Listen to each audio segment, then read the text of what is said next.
My ultimate goal of surviving 1,000 days in Minecraft Hardcore is closer than ever before. I've invested hundreds of hours into this project so far, survived countless close calls, and destroyed everyone who got in my way. And yet I still have to be extremely careful that my entire world isn't wiped out forever in a single moment, because Minecraft Hardcore doesn't forgive mistakes.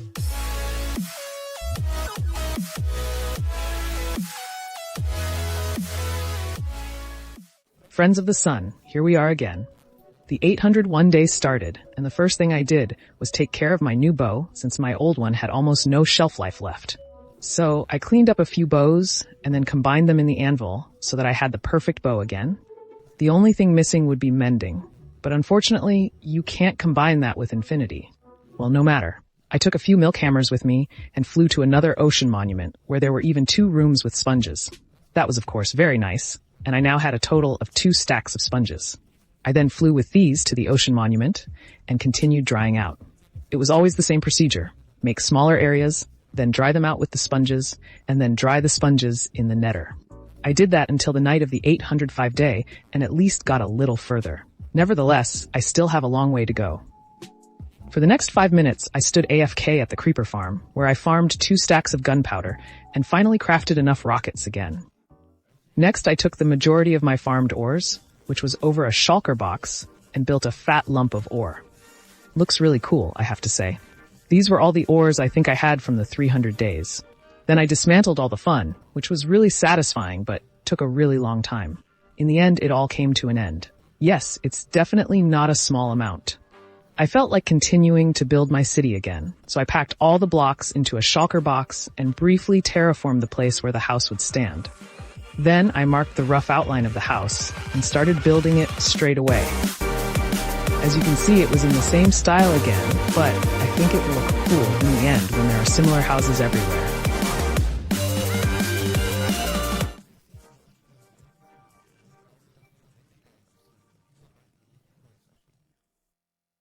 The next thing I planned to do was build a farm for mob heads.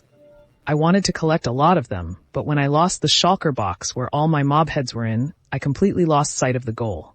Now, I finally wanted to continue, so I first prepared all the items for it and then looked for a suitable place nearby. Then building the farm could begin. First, I dug the hole for the collection point, and then the spawn platforms for the monsters, skeletons, and of course the creepers. Then the dispensers were filled with water, and the bottom floor was equipped with trapdoors so that only creepers could spawn there. The collection point was then completed with water, and I then pulled up the wall all around. Next, the elevator was built all the way to the top, and then the final construction was made there. All I had to do was finish the elevator with kelp, where a creeper just exploded inside me, and a totem had to be used. Thank God no other person came along, otherwise that would have been it. I illuminated everything around, and the farm was finished. Now I just had to wait until the next storm came. I went to see how much my various farms had brought in so far, and a little came together on the honey farm. A lot was completely disrupted on the food farm, and 1 or 2 cacti on the cactus farm. Then I once again made my way to the ocean monument and dried out completely until 818 day. Now I'm almost halfway there, and the goal is definitely in sight. I've already built a nice nether portal in the overworld, but I'm still missing the nether hub in the nether. So I decided to tackle that as my next project. I first dismantled the portals and then started hollowing out a huge room. I rounded it straight away, and after a while, both pickaxes were almost broken, so I quickly flew to the gold farm and repaired them and made additional gold in the process. I think I'll use the farm more often for XP now, so I can get the extra gold. Then I started designing an entrance. I still needed some resources, so I collected enough warped wood, these warped leaves, some basalt blocks, and finally blackstone. I was now able to continue working on the design, and then I mined thousands of nether blocks again. It should be a nice hemisphere upwards, like in my film room, so I marked it roughly, and then started pulling up basalt in one corner. I wanted to make a steep transition to the ceiling and make it look like some kind of rock was hanging in here. In any case, I had imagined it would be much easier than it was ultimately feasible, and I was on the verge of despair because I just couldn't get any further. Luckily, my pickaxes were almost broken again, and I had to go and repair them. I then decided to take a little break from Nether Hub and continue with my ocean monument. So for the next few days, I dried my sponges in the nether, pulled up smaller areas of sand, and then used the sponges to remove the water. At the end, I tore down some sand walls with torches, and I'll say it again, that's really satisfying. But the cool thing is that I'm almost halfway done now. This gave me the motivation to continue building my nether hub. And the first thing I did was take care of the transition to the ceiling. I wanted to represent the nether to its fullest, and that's why I brought in the different biomes and nether constructions, and I think it doesn't look that bad. Afterwards, I went to the basalt rocks, where I had a really hard time again, and what was really a complete cramp. Then I completely finished building one side, and it was time to do the same thing on the other 3 sides. Ghasts still spawn every now and then, which I was really afraid of because they wouldn't break anything. After a long time, I finally finished the lower area and went back to repairing my pickaxes. Then I got a shulker box, made a few more rockets, took soul sand with me, and then went back into the nether, where I took enough crimson wood, crimson leaves, and nether bricks. I then finished building the transition to the ceiling, which now looks really wild. I wanted to create a glass mist effect at the very top of the ceiling. And of course, I didn't have the glass for that. So I threw all my sand into the super oven and turned it on. Of course, that went much too slowly, and I would have had to wait forever until I had enough glass. So I flew to the ocean monument, where I took a lot of sand with me. Then, while all the sand was roasting in the ovens, I went and got the flour that was the right color for the glass, namely magenta. But I did it really smartly and put the flour back up in my house and spammed it with bone meal because that just makes you get the same flour again. But that only works with these big flowers. This meant I quickly had the 2 dyes together, purple and magenta. I then set up a few more ovens in front of the kiln house to get the glass even faster. I quickly ran out of coal and built a small tower, which I immediately dismantled again. It took a while until the glass was finished, but when I had almost a shulker box of purple and magenta glass, I set off into the nether, where building the glass ceiling could begin. I alternated each layer between the glass and ended up with this effect. Looks nice, but the bedrock bothered me a bit. So what was I thinking with my little brain? Right, just destroy it. To do this, I stood AFK at the creeper farm for an extra 10 minutes and crafted almost a stack of TNT with the gunpowder. When I got to the ceiling of the nether, I started destroying one bedrock block after the other. And only after the whole stack of TNT was gone, did I realize that it would take far too long until I destroyed every single bedrock block above the glass would have. So I dropped the idea then. Then, for better or worse, I have to be content with the bedrock blocks over the glass. At the edges of the glass, I built a wooden wall with the crimson wood, which now makes the fog ceiling look a lot better. This is the finished version of the ceiling for now. Once I find a way to destroy bedrock blocks more quickly, they won't be a problem anymore. The next thing I planned to do was build a pumpkin and melon farm and combine it with the interior of the 2 new houses. You'll see what that means in a moment. But first, I freed up a lot of space under the houses where I could then build the farm. After a short while, it occurred to me that I could simply set up a beacon with button 2 and dismantle everything much faster. Well, sometimes it takes a while for me, but that's how I finished the room. Then I took care of all the redstone stuff I would need for the farm. And once I had that together, I built the first structure that works like this.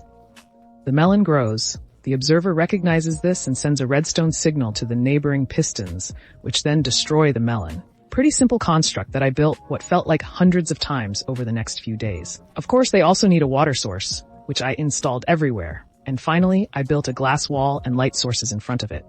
I was now finished with the melon side, so I immediately built the other side, namely the pumpkin side, where I accidentally planted melon seeds throughout. Unfortunately, I didn't come across it until the very end, so I corrected the mistake while I was building the glass wall in parallel. But I also placed the glass wall a block too close. I only came to it at the very end. So I was allowed to dismantle the whole thing again and rebuild a block next to it. The next thing I took care of was the collection point. The items are simply transported further down with water and a hopper, where I then built an item lift on 2 different sides. At first, only so far that it went over the ceiling, which I immediately built on top, and then the floor. I built it specifically so that you can still see the items that have been shot up. Then I built a floor in one of the houses because I intended the items to ultimately be viewed there. So I crafted some honey blocks and built the water flow exactly so that this is what came out in the end. The melons that I get from the farm now end up sliding along this honey wall, and you can see them again and again, which I think is just brilliant. The same procedure took place at the other house, but I ran out of dark oak wood and had to go and get more. But then I finished building the floor and the ceiling and took care of the correct item transport so that the pumpkins glide along here in the end. That just looks nice. On the night of the 868th day, I farmed some dark oak wood again and also some spruce wood. Now I definitely had enough wood to start decorating the interior of the two houses. I covered the water flow with beautiful wood and arranged the house so that it looks reasonably nice and that the sliding melons come into their own. I think I succeeded to some extent. That was the first house, and I think you can feel comfortable inside. Immediately afterwards, I started with the interior of the pumpkin house, which was a little more difficult because I didn't know exactly where to put the stairs to the first floor. But then I built it right over the entrance and set everything else up. In the end, this is what came out. I think that looks okay too. What do you all mean? I then built a small storage area for the melons and pumpkins, and then this project was completed for the time being. Let's see how much I can expand the farm in the future. Now I had plans to do something that I had already started doing in the last 100 days, namely linking the gold farm to the piglin trading station. My idea was to just build the trading station up by the gold farm, so I did that first. Then came the hard part of transporting the piglins upstairs. I completely messed up and had to use a totem. After a while, I managed to get the piglin onto the bedrock ceiling and then tried to block him up using a staircase, but that didn't work. So I installed it briefly, brought enough rails from home, and built a roller coaster all the way to the top. The only stupid thing was that I didn't know that piglins can't sit in the minecart, and so it was all in vain. Well, I locked the piglin back up and built a secured path where the piglin couldn't fall down, all the way to the top. Then it was time to lure the first piglin up and then take him to his new home upstairs. Immediately afterwards, I got the second piglin and also successfully brought him to the trading station. Then all the fun could be dismantled. Now I was finally done with it and wanted to test the two farms, but the gold farm was producing far too few gold tracks to be able to keep up with the piglin trading station. So I wanted to go get a crafting table and craft the gold nuggets into gold tracks. But when I got home, I heard a thunderstorm. I've been waiting for this for a while, so I quickly flew to the mob head arm, activated it, and was able to test it for the first time. It's now really easy to get mob heads, and I was really pleased that the farm is working so well. Unfortunately, the storm didn't last too long. Nevertheless, I got 5 creeper pots and 2 zombie pots. I then went back into the nether and left the two farms for run for 10 minutes. This time, in addition to a lot of XP, I also got a few stacks, keys, and a bit of obsidian. I definitely think it's nice. Next, I wanted to continue building my city. To do this, I started building the area where the next houses would be. Then I gathered the resources for it. And since I wanted to build something with acacia wood this time, and I didn't have any left, I went to farm a few stacks of it. Now I had everything together, and the building could begin.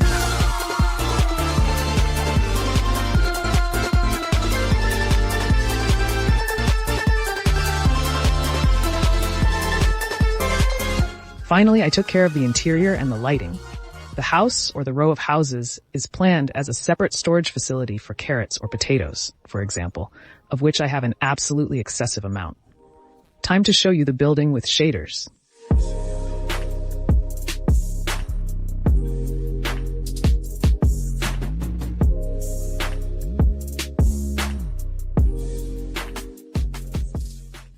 I've left the nether hub standing for some time now, and I wanted to finish it in the 900 days. The only thing I'm missing is the floor, where I also wanted to add a fog effect, but it costs an exorbitant amount of glass, and I didn't have nearly enough of it. So I flew to the ocean monument and took a lot of sand with me. In the end, I had 3 full shulker boxes of sand, which I immediately put into the oven at home. I wanted to create the fog effect with black glass, so I also needed a lot of black dye, which unfortunately you can only get from squid. So I stood at Guardian Farm for almost 20 minutes, where I occasionally went downstairs to collect the ink bags. This gave me over 3 stacks, and then I got 2 in the nether at the collection point. I then went into the nether to see how far down I had to build, and the shroom lights mark 1 layer of glass each. Yes, I still had a lot to do. I started by filling out an area I wanted to start with. That alone took 20 minutes. For the fog effect, you need a light block at the bottom, so I went farming glowstone for the next 10 minutes and started filling the area with it. The only problem was that I only got about half of it full, so I went to get glowstone again for 15 minutes, then finished building the floor with it, and the next thing I needed was black carpet to place over the glowstone. I then got it from the old warehouse, but unfortunately I only got half of it. I was simply missing a black dye, so I dismantled all of my portals that always spawn when I go back from the nether because I needed the obsidian for the next farm, namely an octopus farm. I collected all the other items and failed because of eggs. Yes, that's right, eggs. So I took care of trapping some chickens and building a measly chicken farm. This gave me a few more eggs, and in the meantime, a few pillagers just came at me. Of course, I took care of that straight away and started the raid on my own. Thank God it only came close once with a heart. Otherwise, I had no problems. And as a reward, I got 5 totem and of course the hero of the village effect. Now I had everything together and I looked for a suitable river nearby.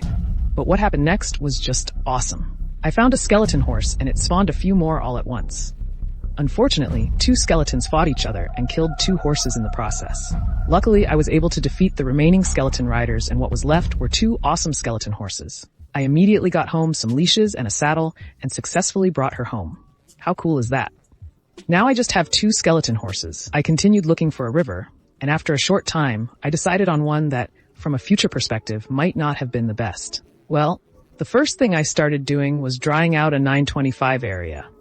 Then I started to mine further down, then flew home, took the beacon with me, and then continued mining there with haze 2 up to 45 here. Then I dried out a bit of the remaining river.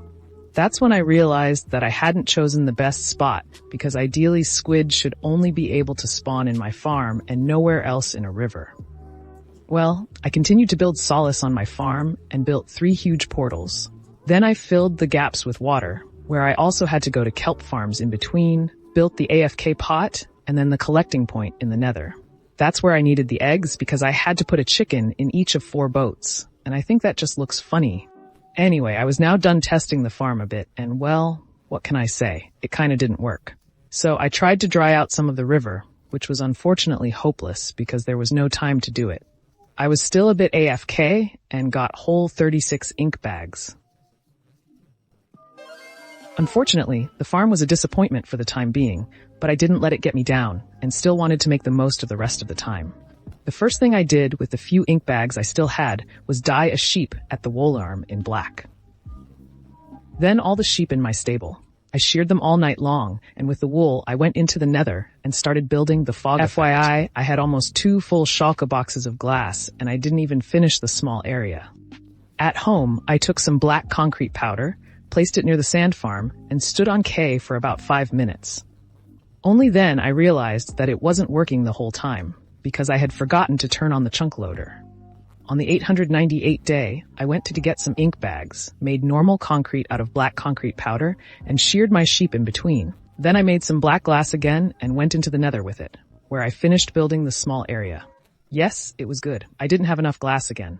I really wanted to do that for the 900 days. So I farmed a few squids, which really surprised me that you could get so many so quickly, and crafted glass with them. This time, I finally had enough, and I completely finished building the small area. Looks really nice. I'm looking forward to the entire nether hub being finished. Then the 900 day was here, and as always, I wanted to use the last day for your name requests. That's what the new dog baby is called, Water, the cat in the Ontreek, one iron golem Tiag, and the other Dave the biggest. Now, I only had one thing left to do, and when I did that, the 900 day was already over. That was it. I survived 900 days in Minecraft Hardcore without dying,